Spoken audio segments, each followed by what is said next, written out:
Bonsoir à tous et soyez les bienvenus dans cette nouvelle édition du journal. Et ce soir, la rédaction accueille Jeanne Loyer, directrice régionale des sociétés de dialyse Réunion Mayotte. Bonsoir. Bonsoir.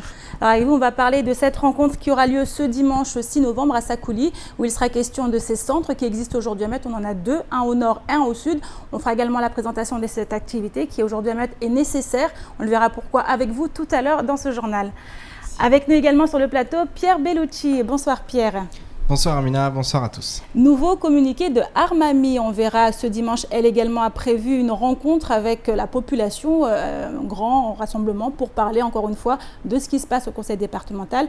Vous nous en direz davantage tout à l'heure Pierre, mais voici d'abord les titres de ce vendredi 4 novembre. La filière, créée il y a 6 ans maintenant, était pourtant prometteuse. Mais l'aquaculture, vouée à être le moteur de l'économie de demain à Mayotte, s'est malheureusement essoufflée bien vite. Captain Alandor et la Copémaille, après avoir remporté l'appel à projet de gestion de cette filière, entament désormais un grand défi, sauver et développer l'aquaculture à Mayotte. Mais quelle est aujourd'hui l'étendue des dégâts et que peut-on espérer de cette filière ? Actuellement, le docteur Sablérol, une référence nationale en matière d'imagerie cardiaque, est présent sur le territoire. Objectif de sa venue, la mise en place du coroscanner à Mayotte. Une très bonne nouvelle, puisque grâce à l'imagerie cardiaque, un premier diagnostic pourra être effectué rapidement avant une éventuelle prise en charge à La Réunion. Zoom sur une avancée notoire au cours de ce journal. Njina Ralaimanissa, directeur de communication institutionnelle et des relations publiques à la BNI d'Antananarivo à Madagascar, s'est penché sur la notion de fiavanana, valeur ancestrale chère aux Malgaches, symbole de solidarité, d'amour des siens et de respect mutuel. Il a donné une conférence au CUFR ce midi afin de poser la question suivante. Dans nos sociétés où le profit prime, les valeurs humaines peuvent-elles être encore compatibles avec la compétitivité? Reportage à la fin de cette édition. Le 28 août 2015, l'association Aquamai a été placée en liquidation judiciaire par le tribunal de commerce et puis mise aux enchères le 10 novembre. Le conseil départemental s'était alors porté acquéreur à hauteur de 15 000 € pour sauver la filière. Mais depuis un an, les choses n'ont fait qu'empirer, ce qui a poussé les élus à lancer un marché d'attribution de la filière et de ce qui restait d'Aquamai. C'est donc Régis Maceo, associé notamment à la Copémaille, qui a remporté la mise. Pour ce qui est de l'étendue des dégâts, en voici un aperçu dans ce reportage signé Abbas Alidi, Pierre Bellucci et Leslie Vimnet. Après 6 ans d'existence, l'aquaculture fait aujourd'hui peine à voir. Entre délaissement, vandalisme et cambriolage, la filière qui a toujours été considérée comme un moteur de l'économie de demain est au plus bas. Les équipements sont délabrés, le cheptel a considérablement diminué et les fermes existantes ne sont plus que l'ombre d'elles-mêmes. Une situation que Régis Maceo, l'un des récents repreneurs de la filière, souhaitait montrer au grand public. Quand on laisse à l'abandon du matériel, mais forcément, il y a des squatteurs, il y a du monde, on vient se promener. Les bateaux, vous avez pu voir, au lieu d'être stockés avec des chaînes et des cadenas, ils sont à disposition en fait de tous ces voyous qui viennent squatter, qui viennent faire des boulets sauvages, et puis ils vont en mer chercher à manger tout de suite.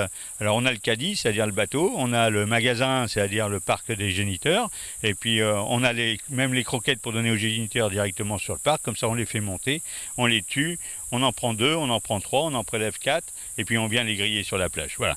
Je crois que c'est des situations catastrophiques. C'est une filière qui devait normalement être une filière d'avenir pour Mayotte, mais une filière d'avenir, ça se gère tous les jours, au quotidien, tous les jours. On n'y va pas une fois, 2 heures, tous les 8 jours. Non, c'est pas comme ça qu'on monte des entreprises. La restructuration va donc devoir débuter, mais la tâche est immense. En effet, la production va reprendre doucement, en se limitant dans un premier temps à la fourniture du marché local. Même si pour cela, chacun va devoir y mettre du sien. La situation, de toute façon, elle ne peut pas être plus basse qu'elle est aujourd'hui. Donc on est tranquille. Là-dessus, je crois qu'on a touché le fond. Je pense qu'il va falloir reconditionner et revoir et repenser différemment, je dirais, non pas l'aquaculture, parce que l'aquaculture c'est toujours un peu la même chose, c'est-à-dire des poissons qu'il faut faire grossir et qu'il va falloir trouver à commercialiser. Donc aujourd'hui, les sites devront être réanimés et réhabilités.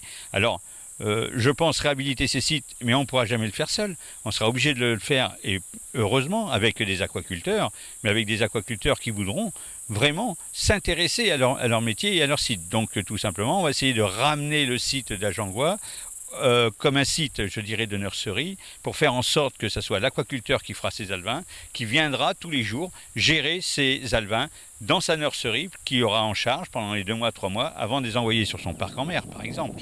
La filière est donc encore loin d'être sauvée, mais la professionnalisation semble en marche. Et pour cet amoureux de Mayotte qui suit la filière depuis de nombreuses années, l'optimisme reste de vigueur malgré les difficultés. C'est un endroit merveilleux pour cultiver les alevins et faire fructifier les géniteurs et tout cela, mais vraiment c'est un coin extraordinaire. Je vois pas. Là, il y a un outil de travail, il y a des emplois à créer, il y a plein de choses à faire et il faut se donner la peine, quoi. Je reviens tous les ans et je vois des modifications positives et parfois négatives, comme aujourd'hui, quoi. Mais disons que Mayotte a de l'avenir quand même. Mayotte a de l'avenir, mais encore faut-il que les acteurs qui la composent mettent tous les moyens pour son développement, dans le domaine de l'aquaculture comme ailleurs. Direction maintenant le tribunal de grande instance où avait lieu ce matin l'élection du bâtonnat. Nadjim Hamada, qui occupait jusqu'alors la fonction, n'ayant pas souhaité se représenter, un seul candidat était ainsi en course, à savoir Ahmed Idriss. C'est donc sans grande surprise que celui-ci a été élu bâtonnier avec 27 voix sur 28, un score qui n'appelle aucune contestation et qui libère donc Nadjim Hamada de cette charge. On écoute ses propos recueillis ce matin au micro d'Assoumani Darwesh. Comme je l'ai déjà indiqué, je ne me représente pas à ma propre succession puisque j'entends mener d'autres combats politiques. Ce n'est pas un secret non plus. Et donc je laisse la place à un nouveau bâtonnier. Je laisse un barreau apaisé, je laisse un barreau qui est en train de se réformer. Et tellement on arrive à trouver un consensus, on n'a qu'un seul candidat, un candidat unique, c'est Maître Ahmed Idriss. Donc je suis très heureux de pouvoir laisser le relais à Ahmed Idriss, qui a été un camarade au sein du Conseil de l'Ordre, qui a été un membre très actif au sein du Conseil de l'Ordre. Il est tout à fait normal et légitime qu'aujourd'hui, il puisse reprendre le flambeau. Et j'espère, et je pense, puisque je vais quand même me présenter, rester au sein du Conseil de l'Ordre, pouvoir travailler avec lui et continuer à faire évoluer et développer ce barreau. Il y a noté qu'Ahmed Idriss devait être présent sur notre plateau ce soir, une invitation qu'il a finalement déclinée par crainte que l'élection ne soit annulée comme ce fut déjà le cas il y a 2 ans. Le nouveau porte-parole des avocats du barreau de Mamoudzou a ainsi indiqué qu'il refusait de s'exprimer avant la fin du délai du recours, à savoir 8 jours. Parlons santé maintenant avec cette bonne nouvelle qui constitue une réelle avancée à Mayotte, souvent qualifiée de désert médical. En effet, le CHM met actuellement en place l'activité de coroscanner. À ce titre, le docteur Sablérol, médecin, maître de conférences et référence nationale en matière d'imagerie cardiaque, a fait le déplacement pour accompagner le démarrage de cette activité. On pourra ainsi désormais réaliser des diagnostics pointus en cas de lésion coronaire chez les patients. Un sujet signé Assoumani Darwesh et Pierre Bellucci. Le CHM continue sa marche vers le développement.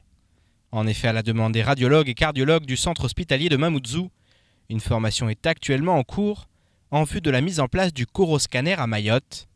Médecin radiologue spécialisé en imagerie cardiovasculaire dans une clinique à Saint-Denis, le docteur Sablérol nous en dit plus sur la tâche qui lui incombe. Je suis là depuis une semaine, je travaille avec l'équipe de manipulateurs, de radiologues et de cardiologues pour développer cette technique qui est un grand intérêt dans votre île, dans la mesure où lorsqu'un patient a une maladie coronaire ou une maladie cardiaque, lorsqu'on veut l'explorer, on est obligé souvent de l'envoyer à La Réunion, ce qui présente une perte de temps, ce qui présente un coût non négligeable. Et le scanner coronaire va permettre de sélectionner très rapidement, de façon non invasive, c'est comme un scanner standard, de façon non invasive, de sélectionner très rapidement les patients qui doivent partir à La Réunion pour traiter d'éventuelles lésions coronaires. Les patients souffrant du cœur vont ainsi pouvoir être mieux pris en charge. En effet, la technologie liée à l'imagerie cardiaque permet de diagnostiquer de manière exacte les éventuels problèmes. On injecte un produit pour opacifier les cavités cardiaques et les coronaires par voie veineuse, de façon tout à fait simple. Et avec une acquisition extrêmement rapide, on arrive à étudier tout le volume du cœur que l'on va ensuite pouvoir analyser en imagerie 2D et en imagerie 3D à la recherche de lésions, en particulier coronaires. Là, par exemple, vous avez un exemple d'un patient qui a une douleur thoracique, plus ou moins atypique. Voilà ce que donne le scanner coronaire en imagerie 3D. On voit très bien les cavités cardiaques, ici le ventricule gauche, ici l'aorte, les cavités droites et les artères coronaires, ici l'artère coronaire gauche et ses branches, et ici la coronaire droite. Et très rapidement, avec cette technique, on a mis en évidence que ce patient présentait des lésions coronaires qui devaient être traitées. Face aux liaisons révélées par le scanner, ce patient va devoir être soigné à La Réunion. Voilà donc tout l'intérêt de cette formation en imagerie cardiaque. Une formation qui avance bon train. La formation se passe extrêmement bien. D'abord parce que l'hôpital est très bien équipé. Il y a un scanner de dernière génération, il y a une IRM de dernière génération, il y a des manipulateurs compétents, dont certains déjà en métropole avaient fait ce type d'examen. Donc c'est extrêmement, la relation et la formation est extrêmement rapide. Et ensuite il y a des médecins radiologues très motivés, compétents en cardiologie qui... je leur apprends à traiter les images pour sortir ce type d'image et pour être le plus efficace possible et le plus rapidement possible. Dans quelques semaines, le service cardiologie du CHM va donc proposer ce type de scanner. De quoi arriver à ce que dans quelques années, les patients du département atteints de problèmes cardiaques soient tous soignés sur leur île. Et on continue à parler de santé, toujours avec notre invitée Jeanne Loyer, directrice régionale des sociétés de dialyse Réunion Mayotte. Donc on va parler de ces centres de dialyse qui existent aujourd'hui à Mayotte, dont le premier a ouvert en 2012, celui de Mamoudzou. Oui. Et depuis, les choses ont beaucoup évolué dans le bon sens. Oui, le premier, ça va bientôt faire 5 ans. Et demain, nous allons fêter le deuxième, ça va faire 1 an, celui du Sud, Mramamoudou. Et qui, avec une vision d'ouvrir un 3e d'ici 8 mois, puisque nous avons atteint la complexité du remplissage des centres et il y a une grande demande. Alors il s'agit ici de traiter les besoins d'insuffisance rénale chronique de ces patients qui sont aujourd'hui à Mayotte, pas seulement, puisqu'on va le voir tout à l'heure, d'autres patients viennent de la région également. Alors on sait que depuis 2012 à aujourd'hui, vous traitez de plus en plus de monde. Oui, c'est un peu évident. À partir du moment où il y a une ouverture avec des flux entre la Réunion, Mayotte et les Comores, la proposition de soins étant là, à nous d'assumer ensuite la coordination. Et c'est ce qui s'est passé. Nous pouvons offrir aujourd'hui 3 sortes de dialyse. Donc la dialyse, l'autodialyse, la dialyse médicalisée et la dialyse lourde. Ce que il y a 5 ans n'existait pas sur Mayotte, puisque chaque patient devait rester soit en métropole ou soit à la Réunion et éloigné de sa famille afin de suivre ces différents soins qui sont quand même 3 fois par semaine à se faire dialyser. Alors 2964 séances en 2012 pour reparler de chiffres. Aujourd'hui, en 2015, on parlait de 14 000 séances. Il faut quand même également du personnel en dehors de tout le matériel qui existe aujourd'hui, les locaux. Il faut du personnel qualifié pour faire toutes ces séances. Tout à fait, c'est vraiment une spécialité à part entière puisque c'est une activité, c'est une mono-activité, d'autant que le personnel n'est pas formé en sortant de l'école. Donc je profite aussi aujourd'hui pour dire que nous avons depuis 3 ans, non je pense que ça va faire la 3e année, nous finissons, où nous envoyons 5 infirmières, 5 préparations pour infirmières, 5 mahorais ou mahoraises. Donc on aura le retour incessamment sous peu.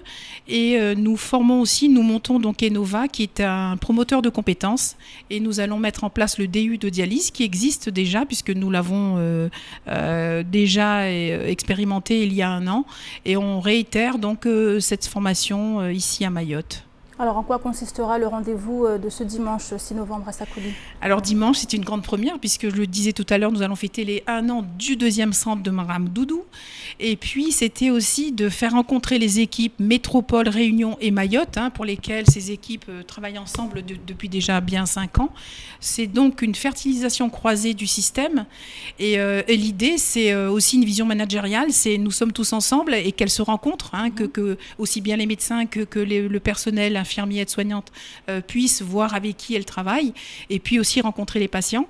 Et dimanche, ça sera aussi le système de développement de l'appartenance en tant que tel du groupe Clini Futur pour lequel donc nous avons et nous travaillons et du coup on va être une 40aine je pense avec tout le personnel confondu et les échanges vont être assez fructueux puisqu'il y aura aussi des questions ouvertes. Alors, une rencontre croisée entre du personnel qui vient de Métropole, de La Réunion et de Mayotte, sauf qu'à Mayotte, le terrain n'est pas forcément le même que sur ces territoires qu'on vient de citer. Alors, comment on appréhende les choses ici à Mayotte ? Justement, je tenais à le dire, puisque nous allons aussi fêter notre ISO 9001, ainsi que nos conventions qui ont été validées. L'idée était de mettre Mayotte du même niveau que La Réunion, et donc nous intercalons avec des échanges de personnel systématiquement. Donc nous avons aussi bien nos RH ou nos infirmières ou nos aides-soignants. C'est vrai que c'est une nouveauté dans un management de masse, de ressources humaines. Et les formations sont identiques, avec des procédures, des process identiques à La Réunion, et ça j'y tiens. Alors du coup aujourd'hui, les perspectives à venir ? On sait que ça a beaucoup évolué et encore, je pense que d'ici l'année prochaine, voire dans... Oui, perspective, nous travaillons main dans la main bien évidemment avec l'ARS, l'Agence régionale des hospitalisations, avec le SGAR. Et l'idée est de rapidement ouvrir le 3e centre, pas trop loin de Mamoudzou. Donc un centre au nord, un centre au sud, bientôt un 3e. Donc oui. Mayotte sera bien équipé, on va dire. Oui. Donc on a souvent parlé de désert médical, ça va justement dans ce sens de régler un petit peu cette problématique de santé qui existe à Mayotte. Non seulement oui, et en plus on a le matériel le plus sophistiqué puisque Mayotte va être primée puisque nous avons 2 matériels aussi bien sur la transformation d'un certain produit qui est obligatoire pour la dialyse. Et nous l'avons donc installé à Mayotte en premier. Et puis nous avons des machines qui s'appellent des générateurs qui sont les toutes dernières sorties. Donc vous voyez, nous n'avons rien à envier à Mayotte. Merci beaucoup Jeanne Loyer. Je rappelle que vous êtes la directrice régionale des sociétés de dialyse Réunion Mayotte. Donc ce rendez-vous le 6 novembre, ce dimanche, à Sakouli de 9h à midi. Merci. Et on continue maintenant. Les 20 et 27 novembre prochains, les primaires de la droite et du centre vont se tenir sur l'ensemble du territoire national. Un moment important pour les Républicains puisqu'il s'agira de choisir le candidat officiel du parti en vue de l'élection présidentielle. À ce titre, ce matin, le président de la section locale du parti était sur notre plateau afin de nous en dire davantage sur ce scrutin à venir. On l'écoute dans ce reportage. Il suffit d'être électeur sur le territoire de Mayotte, donc se trouver inscrit au 31 décembre 2015 sur une liste dans une commune à Mayotte. Le 20 et le 27, se présenter dans le bureau de vote. Il y aura 47 bureaux de vote répartis sur l'ensemble du territoire de Mayotte. C'est énorme. Oui. Voilà, donc tous ceux qui voudront faire la démarche n'auront pas de grosses difficultés comme on l'a connu en début d'année avec l'élection du président de la fédération. Donc il y aura 47 bureaux de vote. Il suffit d'aller dans la commune de résidence où on est inscrit. Il y aura un bureau de vote. On se présente avec sa carte d'identité, obligatoire. On amène 2 €. On vous fait signer un papier dans lequel vous engagez, en cas de... vous vous engagez à soutenir dans le cadre de la présidentielle pour les élections officielles cette fois-ci, d'avril-mai 2017, de soutenir le candidat qui arrivera en tête. Vous l'aurez compris, le vote sera donc un peu particulier puisque la possibilité sera donnée à chaque électeur du département d'y participer. Voyons maintenant ce qu'il en est du reste de l'actualité de ce vendredi 4 novembre. C'est tout de suite dans l'actualité en bref. Après le cabinet du président, Armami Abdoulouassillon s'en prend désormais à Ben Younoussa Issouf Ali, membre fondateur de l'association Fikira Djema de Nyambadao, directement impliqué dans l'affaire du Spassad. Ce dernier est par ailleurs directeur de la direction des personnes âgées et des personnes handicapées.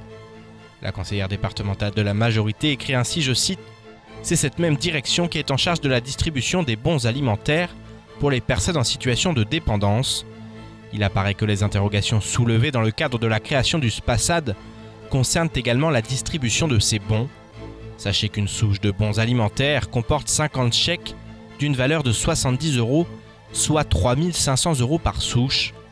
Selon elle, le suivi de cette distribution des bons n'a jamais fait l'objet de la moindre communication de la part du service concerné, et ce malgré ses nombreuses demandes. Armami vient donc d'en informer le procureur, elle qui se proclame en guerre pour la vérité. Hier après-midi, le président directeur général de la société propriétaire de l'aéroport de Mayotte a rencontré les autorités communales et religieuses de Pamandzi. Il a ainsi été question des travaux à réaliser sur la piste en raison du changement de normes européennes. Et parmi les évolutions à venir, des lits d'arrêt pourraient être installés dans les prochains mois, financés par les fonds européens à hauteur de 12 ou 15 millions d'euros. Leur technologie permet de faire atterrir de plus gros appareils. Seul problème, ces installations nécessiteront un gain de place à l'endroit même où se trouve la mosquée et des habitations. C'était donc tout l'objet des discussions qui se sont tenues hier. Pour l'heure, rien n'est acté, même si un déménagement semble inévitable. En effet, la piste va devoir évoluer avant le 1er janvier 2018, date à laquelle Mayotte devra impérativement se conformer aux normes européennes. À Mayotte, la délinquance frappe tous les villages de l'île. Les cambriolages sont légion et les autorités tentent de trouver des solutions pour remédier au fléau. À ce titre, une importante opération de contrôle a été menée cette nuit entre 23h et 2h du matin dans le sud de l'île.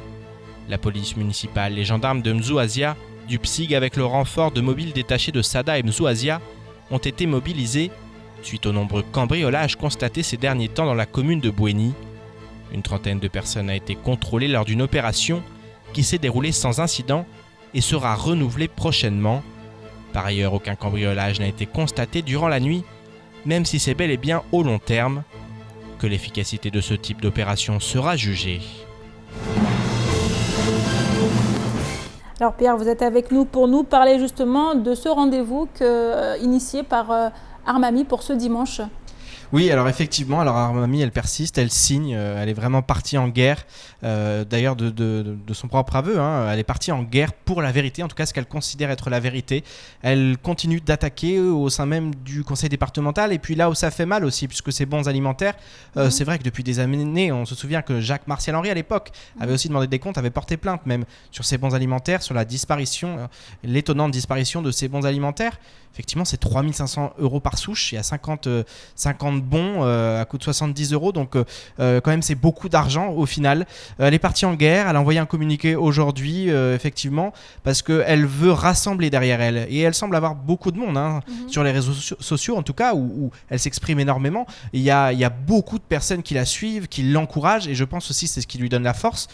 Bien entendu, on sait qu'elle n'est pas seule, qu'elle a aussi du monde derrière et des personnalités politiques qui la soutiennent. Certains disent qu'elle est un soldat aujourd'hui et qu'elle doit faire exploser certaines choses au sein de ce conseil départemental. Elle propose une réunion publique à Passamenti ce dimanche à 15h. Elle invite tout le monde à se réunir. Elle veut parler des problèmes au sein de ce conseil départemental. Elle veut faire éclater des choses. Alors c'est sûr que la méthode étonne. Pourquoi à ce moment-là ? Pourquoi de cette manière-là ? Mais en tout cas, voilà, c'est la méthode qu'elle a choisie pour le moment. Énormément parler sur les réseaux sociaux et maintenant impliquer le public. Alors vous dites qu'Armani est suivi, effectivement, mais du côté de la majorité, on n'entend pas beaucoup parler, il n'y a pas beaucoup de soutien, il n'y a personne qui se rallie forcément à elle. Non, personne ne se rallie. La majorité, effectivement, il y avait eu cette réunion, on se souvient, cette réunion de crise. Et puis depuis, elle fait cavalier seule, mais ça ne semble pas lui poser problème. Au niveau de la majorité, on fait profil bas, silence radio, il n'y a rien à ajouter. On la laisse dans son coin faire ce qu'elle le souhaite. Rappelons qu'elle est élue, elle a été élue par la population, donc elle a toute légitimité de faire ce qu'elle fait aujourd'hui. Maintenant, pourquoi elle le fait? Qu'est-ce qu'il y a derrière? C'est les interrogations qu'il y a. Elle explique tout simplement qu'elle a ce devoir envers la population, envers tous ceux qui l'ont élue, ce devoir aussi envers cette île, envers sa population, envers les combats qui ont été menés. Elle veut faire éclater des choses. On sait qu'il y a des problèmes au sein de ce conseil départemental, c'est pas nouveau. Les problématiques du cabinet, certains nous l'ont déjà parlé en off. Maintenant, tout le monde semble s'en accommoder. Donc pourquoi elle fait ce cavalier seul? Pourquoi elle se lance dans cette bataille? On ne sait pas. Pourquoi elle ne démissionne pas aussi de cette majorité? C'est ce qu'on allait dire. Pourquoi elle n'est pas d'accord avec ce qui se passe? Pourquoi elle n'en sort pas justement de cette majorité? Écoutez, elle fait partie des Républicains. Elle était même présidente de la section locale à Mamoudzou, du parti Les Républicains, à l'époque l'UMP. Donc c'est quand même quelqu'un qui devait être une force de proposition au sein de cette majorité. Et aujourd'hui, elle n'a pas envie de la quitter. Et puis aussi, il faut constater qu'elle n'a pas été éjectée de cette majorité. Donc elle en fait toujours partie. Mais bon, voilà, pour le moment, la situation du côté de la majorité, du côté du président, on ne parle pas trop de cette affaire parce que finalement, on considère qu'il n'y a pas vraiment à faire. Elle est dans un cavalier seul, on la laisse dans son coin. Certains parlent d'une illuminée. En tout cas, elle est vraiment décidée à aller jusqu'au bout et pour cela, elle appelle toute la population. Est-ce qu'elle va faire des émules? C'est ce qu'on va voir dans les tout prochains jours. On va suivre ça de très près du côté de KTV. Merci beaucoup Pierre. Et pour terminer cette édition, je vous propose de nous intéresser à cette tendance qui a fait de plus en plus d'adeptes dans le milieu de l'entreprise. Si elles sont encore nombreuses à mettre la compétitivité et le profit au cœur de leurs préoccupations, d'autres en revanche font le souhait de miser sur les valeurs, des valeurs plus humaines qui valorisent le progrès commun, le respect de tous et les valeurs éthiques. C'est le cas notamment à Madagascar où le Fiavanana, qui regroupe de nombreuses valeurs ancestrales, gagne du terrain, un concept que l'on tente désormais d'associer à celui de management et qui a fait l'objet justement d'une conférence ce midi au CEFR de Mayotte, conférence animée par Nrini Ramalaïsanissa, directeur de communication institutionnelle des relations publiques à la BNI d'Antananarivo. Davantage de précisions dans ce reportage signé Adèle Laurent. Au sein de la société malgache, le Fiavanana s'apparente à un code de bonne conduite reprenant les principes de base de la vie collective. Entraide, solidarité, respect mutuel, il constitue un puissant régulateur des relations sociales. Ce concept intervient dans tous les domaines de la vie et s'invite dans les rapports professionnels. En effet, les salariés malgaches s'y réfèrent pour prendre des décisions importantes, même si cela peut compromettre leur carrière. Ainsi, un manager étranger aura du mal à opérer un coaching efficace et il mettra du temps à comprendre les réactions de son personnel, parce qu'il ne maîtrise pas les différences culturelles. Parfois, effectivement, à travers ce qui est vécu par les Malgaches, on arrive à mal comprendre les rigueurs du management, c'est-à-dire par exemple la singularité, se distinguer, la valeur de l'argent, et puis l'objectif des résultats. Et tout ça, parfois, c'est pas du tout compatible avec effectivement les valeurs traditionnelles malgaches. Donc maintenant, l'objectif de cette conférence est de dire qu'en quoi il y a ces valeurs malgaches, on peut en fait les rendre compatibles avec le management ou l'économie ou le développement d'un pays. Encore faut-il que nous avons les mêmes critères. Donc il y a des critères objectifs qu'il faut mettre en place. C'est un contrat entre les différentes parties et à ce moment-là, à partir du moment que le contrat est respecté, on peut concilier effectivement le management et le Fiavanana. Et dans une société individualiste, le Fiavanana prône le travail pour l'intérêt général et non pas pour celui de l'individu. Mais il est difficile de motiver des salariés si le travail n'est pas payé à sa juste valeur. Ce qui est important en fait dans le Fiavanana, c'est ce que j'ai dit, c'est le respect mutuel. Donc à partir du moment qu'il y a eu une équité dans la redistribution, en fait, le Fiavanana est vraiment compatible avec le management. Une redistribution équitable primordiale, que ce soit pour l'employé ou pour le patron. Le Fiavanana est donc une preuve d'intelligence collective et un moteur de production économique et de développement, comme nous l'explique Njina Ralayi Manissa. Ça permet aux entreprises effectivement d'avancer.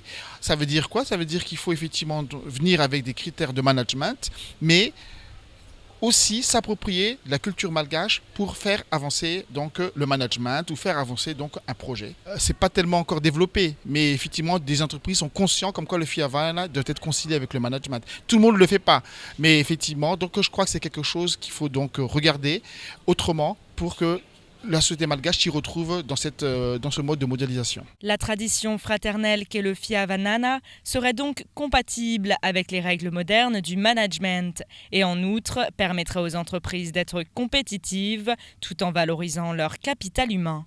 Ce concept se décline petit à petit au niveau international sous un autre nom, le management par les valeurs. Et dans une société où le capital est au-dessus de tout, beaucoup espèrent que ce concept permettra de rendre plus humain le monde de l'entreprise. Et c'est la fin de cette édition. Merci à vous de l'avoir suivi. Une édition à retrouver en rediffusion sur OAM5, également disponible en replay sur notre site l'infoquesi.fr, sur YouTube et sur notre page Facebook. Et ce week-end, demain, samedi et dimanche, ne ratez pas votre rendez-vous de la semaine, les rendez-vous de l'info avec des invités et toutes les infos de la semaine regroupées. Je vous donne rendez-vous quant à moi lundi pour une nouvelle édition sur KTV.